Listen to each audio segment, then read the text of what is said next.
Face au massacre toujours impuni des séminaristes de Ghouta le 30 avril 1997 par les miliciens du CNDD-FDD,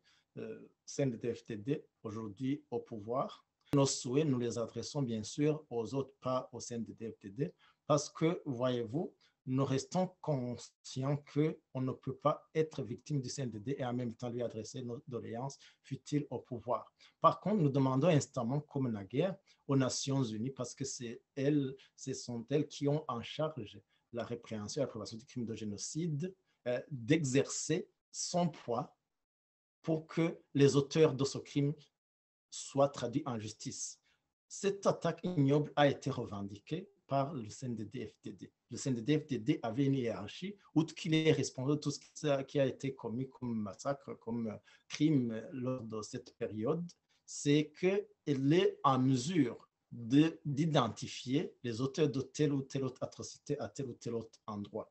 Et de ce fait, nous tenons à signaler par cette occasion que nous sommes encouragés par une amélioration qualitative pour ce qui est de la référence du reportage, donc dans les reportages sur ce crime précisément, que ce soit dans les médias internationaux comme France 24 ou que ce soit dans l'intervention du représentant de l'association des rescapés.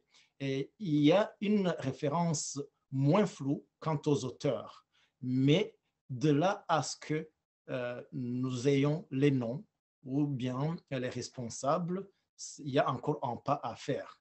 C'est pour cela que cette pression que nous demandons qu'elle soit exigée par les Nations Unies reste toujours nécessaire. Et de la même manière, nous invitons les habitants, pas nécessairement les membres de cette milice CNDD-FDD, parce que voyez-vous, pour mener une telle attaque, et le CNDD-FDD, ces miliciens ne sont pas tombés du ciel. Ils ont dû se planquer quelque part, ils ont dû être ravitaillés, ils ont été cachés, et que sais-je encore, en tout cas assistés de plusieurs manières par la population environnante. Il est certain que certains habitants de cette région ou alentour connaissent certains auteurs. Et c'est justement leur contribution qui pourrait aider à ce que l'on identifie les auteurs, parce que attendre que la vérité éclate de par la volonté du CNDD-FDD, là, ce serait quand même en vœu pieux.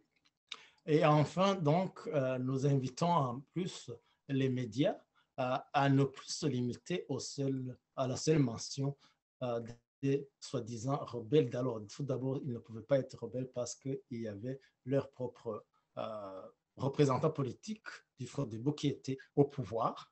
Et de ce fait, ils ne pouvaient pas être en rébellion et au pouvoir. C'était des miliciens qui visaient l'élimination des Tutsis. Et c'est pour cela que, même s'il y a eu ce pas réellement significatif de mention des auteurs comme étant le CNDD-FDD, nous attendons à ce qu'on précise que ce qui était visé, c'était de tuer les seuls Tutsis afin de laisser échapper les Hutus, parce que ces faits micros sont très importants dans l'établissement de la vérité.